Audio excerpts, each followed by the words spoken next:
नमस्कार, बहुत स्वागत है आप सभी का। आप देख रहे हैं हमारा खास कार्यक्रम स्पेशल रिपोर्ट। आपके साथ मैं हूं मनीषा शर्मा। आगाज बड़ी खबर के साथ कर लेते हैं। तो सबसे पहले एक बड़ी जानकारी मिल रही है, वो आप तक साझा करें। बड़ी खबर का रुख कर लेते हैं। बड़ी खबर लखनऊ से मिल रही है। सबसे पहले लखनऊ से एक बड़ी जानकारी का रुख करेंगे। लखनऊ घटनास्थल का जायजा लेंगे सीएम योगी आदित्यनाथ। ये बड़ी खबर है, जहाँ हादसे में घायलों से मिलेंगे सीएम योगी आदित्यनाथ। घायलों से मिलने के लिए अस्पताल जाएंगे सीएम योगी। थोड़ी ही देर में सीएम अस्पताल भी पहुंचेंगे, जहां पर वो घायलों का हालचाल जानने के लिए पहुंच रहे हैं। घायलों से मुलाकात करेंगे। तो लखनऊ से बड़ी जानकारी। दरअसल लखनऊ में जो 3 मंजिला इमारत ढही और गिरी, उसके बाद से लगातार, क्योंकि 8 लोगों की जान इसमें जा चुकी है, करीब 28 लोग इसमें घायल हैं। सभी घायलों का इलाज चल रहा है अस्पताल में, और सभी घायलों का हाल देखने के लिए, किस तरीके से इलाज चल रहा है वो देखने के लिए, मुआयना करने के लिए खुद सीएम योगी आदित्यनाथ थोड़ी देर में अस्पताल पहुंचेंगे। तो ये बड़ी खबर हम आप तक साझा कर रहे हैं। लखनऊ से बड़ी जानकारी, ये बड़ी खबर आप तक पहुंचा रही हैं। लखनऊ घटनास्थल का जायजा लेंगे सीएम योगी आदित्यनाथ। हादसे के घायलों से भी मुलाकात करेंगे सीएम योगी, और घायलों से मिलने अस्पताल जाएंगे सीएम। ये बड़ी जानकारी है। थोड़ी ही देर में सीएम अस्पताल पहुंचेंगे।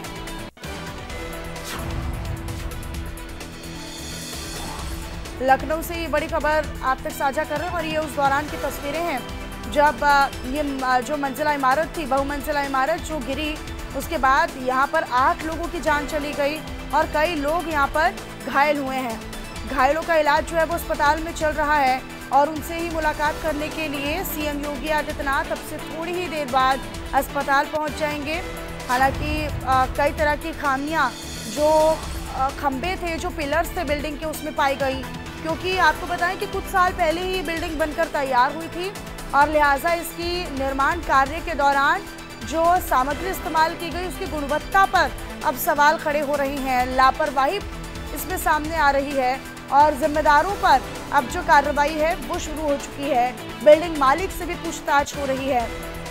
तो देखिए, इसमें कई तरह के एंगल्स जो हैं वो सामने आए हैं। 8 लोगों की जान इस हादसे में गई है। बिल्डिंग ढही है, बिल्डिंग गिरी है। हालांकि मौके पर जो क्रेन्स के माध्यम से, बुलडोजर्स के माध्यम से जो मलबा हटाने का प्रयास किया जा रहा है, जो तमाम राहत बचाव टीमें हैं वो भी पहुंची हुई हैं। एनडीआरएफ, एसडीआरएफ का रेस्क्यू ऑपरेशन अब भी जारी है मौके पर। लेकिन इमारत कैसे गिरी, इसकी तह तक पहुंचने का प्रयास जो है वो लगातार हो रहा है। एनडीआरएफ और एसडीआरएफ का जो रेस्क्यू ऑपरेशन है वो चल रहा है। लेकिन सवाल कई सारे हैं, क्योंकि कुछ समय पहले ही, इतना ज़्यादा समय नहीं हुआ था इस इमारत को बने, लेकिन आखिरकार इतने कम समय में इमारत गिरी तो गिरी कैसे, कहां पर लापरवाही बरती गई, उस तह तक पहुंचने का प्रयास किया जा रहा है।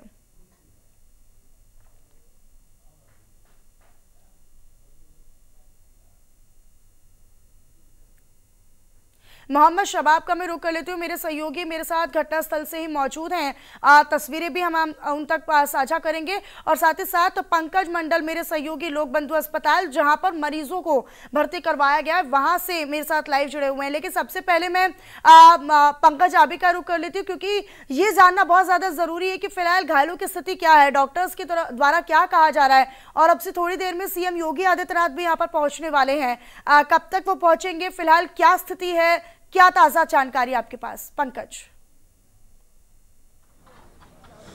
जी बिल्कुल, बिल्डिंग हादसे में जो घायल हुए लगभग 28 लोगों का उपचार चल रहा है, जिसमें कि लोक बंधु हॉस्पिटल पर तमाम जो पेशेंट है उनका उपचार चल रहा है, जिसको लेकर मुख्यमंत्री योगी आदित्यनाथ खुद उन लोगों का हालचाल जानने के लिए यहाँ थोड़ी ही देर में पहुँचने वाले हैं। डॉक्टरों की टीम लगी हुई है, लगभग घटनास्थल पर डॉक्टरों की 3 टीम लगी हुई है, और उसके बाद हॉस्पिटल पर टीम लगी हुई है। यहाँ पर जिला प्रशासन के तमाम अधिकारी यहाँ पर मौजूद है, भारी पुलिस बल यहाँ पर मौजूद है, और थोड़ी ही देर में मुख्यमंत्री यहाँ पर पहुँचने वाले हैं जायजा लेने के लिए। लेकिन ये जरूर है कि जो बिल्डिंग हादसा हुआ है वो बहुत ही भयानक हादसा हुआ, क्योंकि 28 लोग उसमें घायल हैं और 8 लोगों की जान चली गई है। वहाँ लगातार रेस्क्यू चल रहा है और रेस्क्यू में ये कह पाना मुश्किल होगा अभी भी कि बिल्डिंग के अंदर कोई फंसा है या नहीं फंसा है, लेकिन ये आशंका जताई जा रही है कि अभी भी बिल्डिंग के अंदर कोई नहीं होगा। जाँच लखनऊ विकास प्राधिकरण की तरफ से प्रेस नोट जारी किया गया जिसमें बताया गया कि 2010 में बिल्डिंग का नक्शा पास था, 2020 में बन के कंप्लीट हुआ था।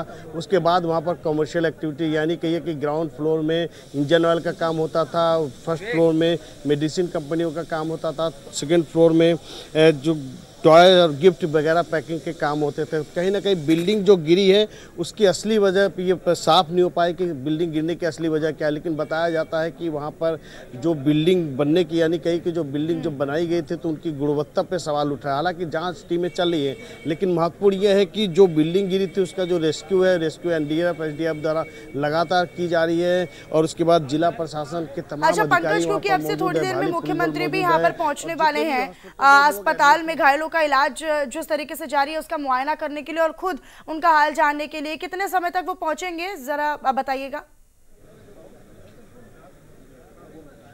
जी देखिए, बिल्कुल मुख्यमंत्री योगी आदित्यनाथ के आने का समय हो गया, यानी कहिए कि अलर्ट जारी कर दिया गया है। थोड़ी ही देर में मुख्यमंत्री योगी आदित्यनाथ हॉस्पिटल पहुंच सकते हैं और लोगों यानी जो पेशेंट यहाँ एडमिट है, जो घायल लोग एडमिट है, उनका जायजा लेंगे, उसका हालचाल जानेंगे।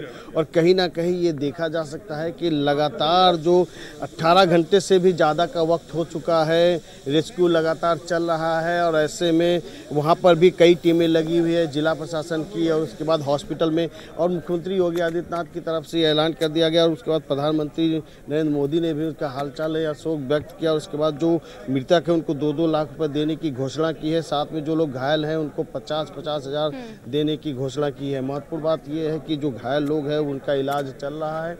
डॉक्टर की तरफ से बताया जा रहा है कि जो मेडिकल कॉलेज लोक बंधु हॉस्पिटल बने रहिएगा किस अवस्था में घायलों को लाया गया ये भी हम आपसे जानेंगे, आगे भी आप बने रहिएगा। मैं मोहम्मद शबाब का रुख करना चाहती हूँ, लखनऊ से घटनास्थल पर वो मौजूद हैं, जरा उनसे भी हम जानकारी ले लेते हैं। फिलहाल क्या स्थिति वहां पर शबाब चल रही है, क्योंकि जानकारी के अनुसार एसडीआरएफ एनडीआरएफ की टीमें अभी भी वहां पर मौजूद हैं। कितना कार्य वहां पर हुआ है, कितना होना बाकी है और अभी क्या ताज़ा तस्वीर और जानकारी आपके पास?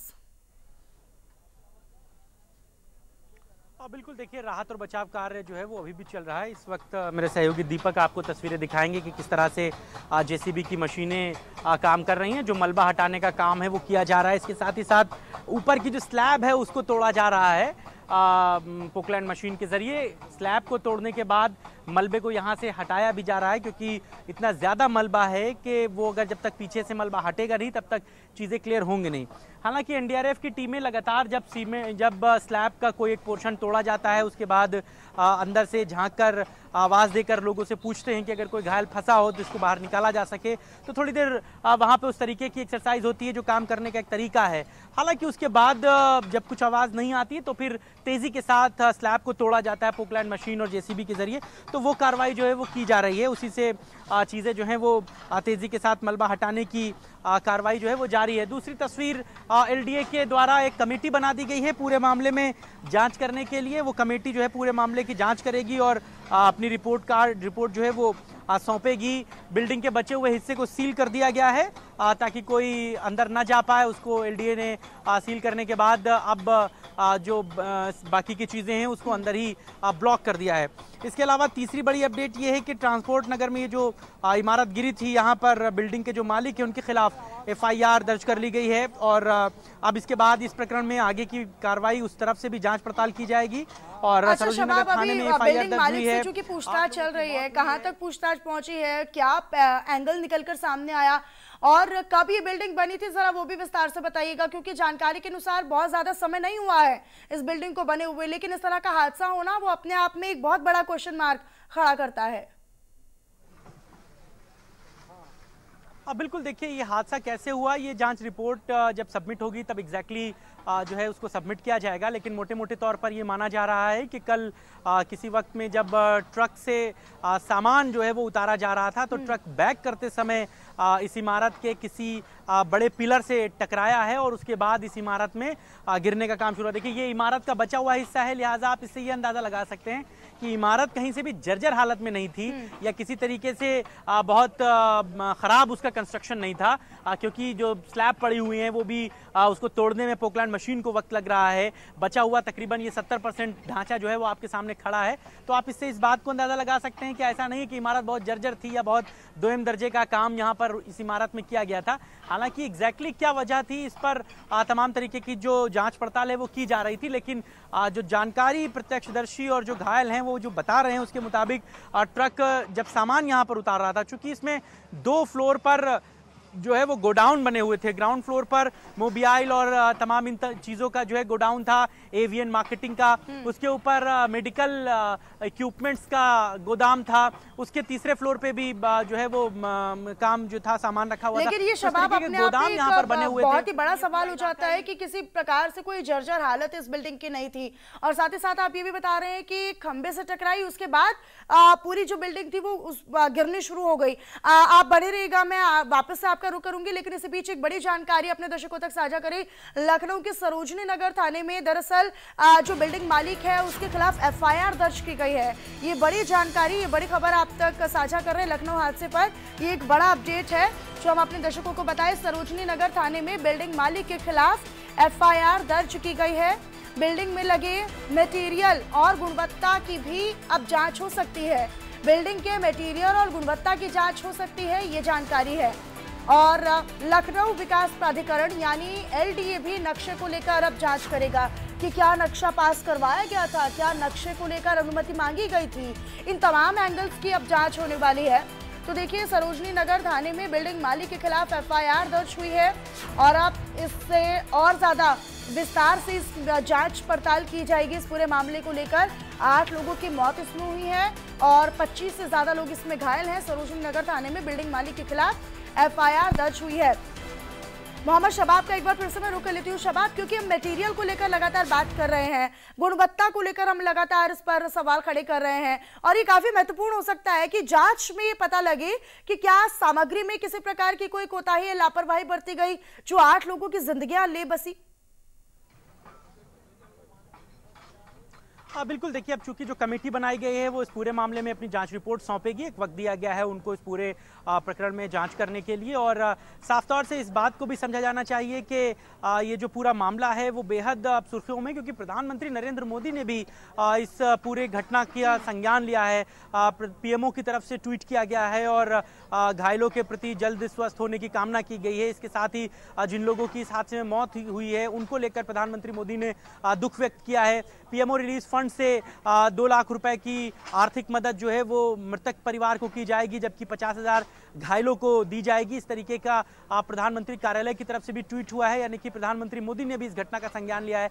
तो आप समझ सकते हैं कि चीज़ों में सेंसिटिविटी किस तरीके से बरती जा रही है, किस तरीके से चीज़ों को लेकर के गहनता के साथ जांच पड़ताल हो रही है। मुख्यमंत्री योगी आदित्यनाथ अंबेडकर नगर के कटेरी से अभी सीधे लखनऊ एयरपोर्ट पर होते हुए लोक बंधु अस्पताल पहुंचेंगे, जहां पर घायलों से वो मुलाकात करेंगे, जहां पर घायलों को भर्ती कराया गया है। कुछ घायल मेडिकल कॉलेज में भी एडमिट हैं, वहां पर भी उनका इलाज किया जा रहा है। अब से थोड़ी देर पहले जिलाधिकारी, कमिश्नर, तमाम लोग वहां पर भी पहुंचे थे। यानी कि हर तरीके से इस हादसे के बाद जो लोग घायल हैं उनको बेहतर इलाज के लिए सुविधाएं मुहैया कराई जा रही हैं। तो वहीं दूसरी तरफ इस पूरे प्रकरण में जांच पड़ताल के लिए भी जो टीमें हैं वो गठित कर दी गई हैं। हर तरीके से बारीकी के साथ पूरे मामले में जांच पड़ताल या नहीं, इसका खुद जायजा सीएम योगी आदित्यनाथ लेने के लिए पहुंचने वाले हैं। पंकज मंडल का रुख कर लेती हूँ जो कि अस्पताल के बाहर से हमारे साथ मौजूद हैं।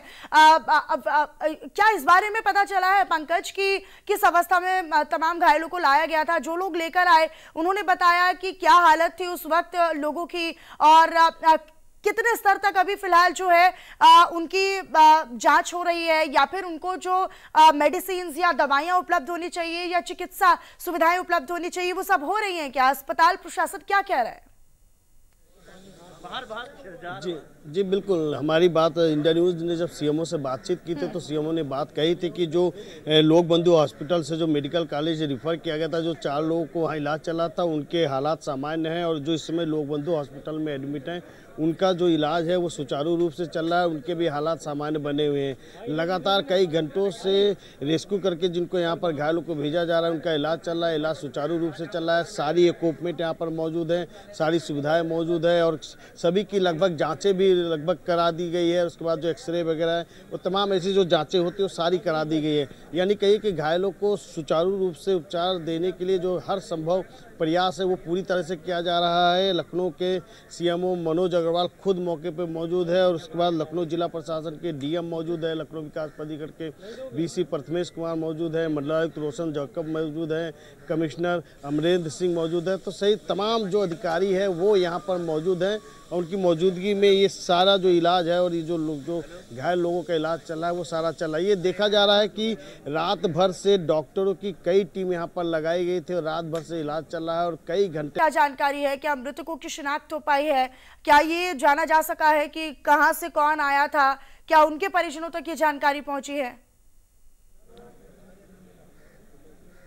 नहीं, बिल्कुल आपको बताना चाहूँगा कि सभी लोगों की शिनाख्त हो चुकी है। जितने भी मृतक पाए गए थे उनका नाम नंबर सहित उन्होंने प्रेस रिलीज यानी राहत आयोग की तरफ से प्रेस रिलीज भी जारी किया गया था, जिसमें जितने मृतक हैं उन सभी का डिटेल भी उसमें बताया गया था। महत्वपूर्ण बात यह है कि जितने लोग हैं जो पहले कल तक जिनका पता नहीं लगाया जा सका था, उस सारे लोगों का पता लगाया जा सका है कि कौन कौन बाहर से हैं। सवाल और दूसरा ये भी खड़ा होता है कि जो लखनऊ विकास प्राधिकरण की तरफ से जो टीम बनाई गई है ये बहुत महत्वपूर्ण है, क्योंकि ये जब टीम जांच करेगी, लखनऊ विकास प्राधिकरण ने तो कह दिया कि 2010 में इसका नक्शा पास हुआ था, लेकिन ये देखना ये होगा कि जो बिल्डिंग बनी थी वो बिल्डिंग क्या नक्शे के अनुरूप बनी थी या उसके विपरीत बनी थी। क्योंकि लखनऊ विकास प्राधिकरण नक्शा पास कर देता है, उसके बाद जब बिल्डिंग बनती है तो बाद में पता चलता है कि उन पे नोटिस काटी गई है, सीलिंग की गई, डेमोलिशन के तमाम सारे ऐसे चीज़ें होती हैं। जब इस पे जांच होगी तो सारी चीज़ें सामने आ जाएंगी कि जो नक्शा तो पास हुआ था लेकिन वो बिल्डिंग जो बनी थी वो किस अनुरूप में बनी थी। ये जांच यानी नक्शा पास हुआ और किस अनुरूप में बनी, किस पर्पस के साथ ही बिल्डिंग का नक्शा पास हुआ भी था या नहीं, इसकी परमिशन ली भी गई या नहीं। मोहम्मद शबाब, ये एक बड़ा सवाल हो जाता है। लखनऊ विकास प्राधिकरण जो कि नक्शा पास करने के लिए जिम्मेदार है और ऐसे में अगर नक्शा पास हुआ है तो किस अनुरूप में, किस पर्पस के साथ इस नक्शे को पास किया गया, और अगर नहीं किया गया तो फिर बिना नक्शा पास किए बड़ी इमारत बनी तो बनी कैसे?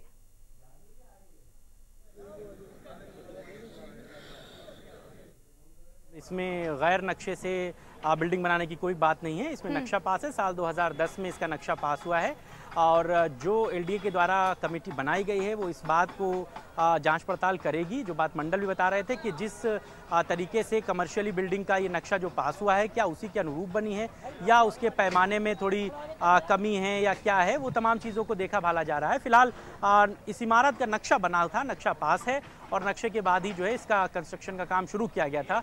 लेकिन जो मटेरियल की गुणवत्ता है उसको लेकर के जो जांच पड़ताल है वो की जा रही है कि जितने पैरामीटर पर सीमेंट और गिट्टी का इस्तेमाल होना चाहिए स्लैब में, क्या वो उस लेवल का था, या जब बीम पड़े और पिलर खड़े किए गए तो उनके साइज़ को लेकर के जो पैमाना तय किया जाता है क्या वो उस पैमाने पर था। तो इस तरीके के जो टेक्निकली बारीक चीज़ें हैं उनको लेकर के एलडीए की जो कमेटी है वो जांच पड़ताल करेगी और उसको देखेगी, भालेगी, जांच रिपोर्ट जल्दी अपनी सबमिट करेगी। तो सीधे तौर पर इतना ज़्यादा प्रेशर जो है वो अफसरानों पर भी है कि वो इन तमाम चीज़ों में चूक नहीं बरत सकते, किसी भी तरीके की लापरवाही नहीं बरत सकते। और चूँकि आप देखिए दीपक आपको तस्वीरें दिखाएंगे, देखिए आप कितने आला अफसरान मौके पर खुद मौजूद हैं, एलडीए के अफसरानों की टीम मौके पर मौजूद है। किसी भी तरीके से कोई चूक जो है वो छोड़ी नहीं जा रही है। पुलिस के अफसरान हो, एडमिनिस्ट्रेशन के अफसरान हो, कल से जब से ये पूरा हादसा पेश आया है तब से लगातार जो है वो लोग डटे हुए हैं और जिलाधिकारी रात में बहुत देर में गए, उसके बाद आज फिर सुबह आए, कमिश्नर मैडम खुद आई, यानी कि हर तरीके से चीज़ों को अपने हाथ में लेकर के चीज़ों को देखा भाला जा रहा है, कोई चूक ना रह जाए उसके लिए तमाम बंदोबस्त किए जा रहे हैं, तमाम लूप होल्स जो हैं उनको टटोला जा रहा है। और अब तो शबाब देखिए जिम्मेदारी और हुक्मरानों की और अधिकारियों की बढ़ जाती है, क्योंकि खुद प्रधानमंत्री मॉनिटर कर रहे हैं, सीएम योगी आदित्यनाथ खुद अस्पताल अब पहुंच रहे हैं और सख्त लहजे में कह दिया गया है कि किसी प्रकार की कोई लापरवाही अगर सामने आती है तो जिम्मेदारों को बख्शा तो कतई नहीं जाएगा।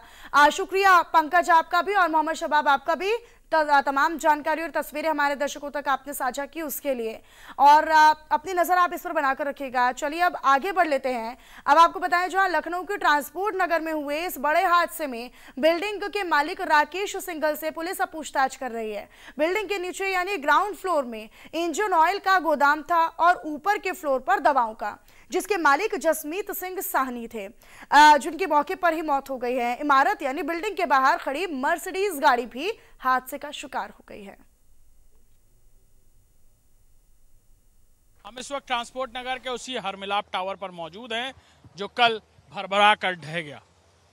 उस वक्त इस हरमिलाप टावर, जो आप देख सकते हैं ये आधा टावर जो पूरी तरह भरभरा कर मलबे में तब्दील हो गया है, यहाँ कल रात से रेस्क्यू चल रहा है। पूरी रात रेस्क्यू चलता रहा। अभी भी एसडीआरएफ और एनडीआरएफ की टीम्स रेस्क्यू कर रही हैं। ये पूरा टावर आप देखिए कि ये पूरा बिजनेस टावर था जो राकेश सिंघल व्यापारी हैं उनका है, और यहाँ पर नीचे यानी ग्राउंड फ्लोर पर कैस्ट्रॉल, मोबिल और इंजन ऑयल का पूरा गोडाउन था जो गुरप्रीत के नाम पर था, और गुरप्रीत उस वक्त उस मकान में ही मौजूद थे, उस अपने गोडाउन में ही मौजूद थे जब ये पूरा हादसा पेश आया। और जब ये पूरी इमारत भरभरा कर गिरी तो गुरप्रीत नीचे ही मौजूद थे और उनकी मौके पर ही मौत हो गई। ऊपर फार्मास्यूटिकल कंपनी का गोडाउन था, लिहाजा ऊपर भी कई सारे लोग मौजूद थे। फार्मासिस्ट, गोडाउन में अकाउंट्स का काम करने वाले, बैलेंस शीट रखने वाले और मटेरियल का डिस्पैच करने वाले, क्योंकि उस वक्त ट्रक अनलोड हो रहा था तो ज़्यादातर लेबर और बाकी लोग ऊपर मौजूद थे। डिस्पैच का काम भी चल रहा था। उसी वक्त ये बिल्डिंग भरभरा कर नीचे आ गई। बताया ये भी जा रहा है कि कुछ दिन पहले भी बिल्डिंग की इसी मेन एंट्रीज में एक ट्रक आकर इसके एक पिलर से, जो अब नहीं है, यानी ये जो पिलर आपको दिख रहा है इसके ठीक राइट साइड में एक पिलर था जो अब नहीं है, आकर लड़ा था, जिसके बाद बिल्डिंग में तमाम जगह पर दरारें आ गई थी। और कल भी कुछ ऐसे ही हुआ। जब वो ट्रक अनलोड हो रहा था तो वो दोबारा बिल्डिंग के उसी दरार भरे पिलर से जाकर लड़ा और ये पूरी बिल्डिंग, यानी कहा जाए ये पूरा आधा टावर भरभरा कर जमींदोस्त हो गया। अंदर मौजूद सभी लोग दब गए। इलाके के लोगों ने रेस्क्यू ऑपरेशन शुरू किया। कुछ लोगों को बाहर निकाल पाए, पुलिस के लोग आए। कुछ देर बाद एनडीआरएफ और एसडीआरएफ की टीम आनन फानन में यहाँ भेजी गई। तब से रेस्क्यू कार्य चल रहा है। ये हरमिलाप टावर का आधा हिस्सा है जो अब आप देख रहे हैं, ये पूरा साबुत बचा है। लेकिन आधा हिस्सा जो पूरी तरह क्षतिग्रस्त है उसे जब क्लियर किया जाएगा तब यह अंदेशा लगाया जा रहा है कि ये टावर भी उसकी जद में आ सकता है। इसीलिए एसडीआरएफ की एक बड़ी यूनिट यहाँ मौजूद है जो इस बात का ख्याल रख रही है कि किसी तरह भी लोग इसकी चपेट में ना आए, या बगल की बिल्डिंग में जहाँ लोग रह रहे हैं, इसीलिए इस पूरी बिल्डिंग को खाली कराया गया है। इसके बगल की बिल्डिंग को पूरा कॉर्डन ऑफ किया गया है। आप कैनोपीज देख सकते हैं एसडीआरएफ के वहाँ तक लगे हुए, जिस बिल्डिंग को पूरा खाली कराया गया है। राकेश सिंघल के बारे में पता चल रहा है कि पुलिस ने उनसे शुरुआती पूछताछ में जानकारियां हासिल की हैं कि आखिर बिल्डिंग कब बनी। तो बिल्डिंग 2020 में बनकर तैयार हुई थी। 4 साल भी नहीं हुए थे बिल्डिंग को, 2024 चल रहा है।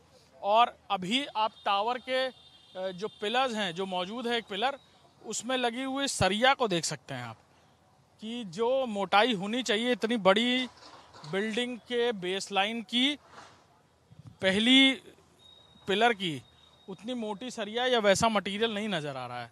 कैमरामैन दीपक के साथ अभिषेक सिंह, इंडिया न्यूज़, लखनऊ। और चलिए फिलहाल इसी रिपोर्ट के साथ इस बुलेटिन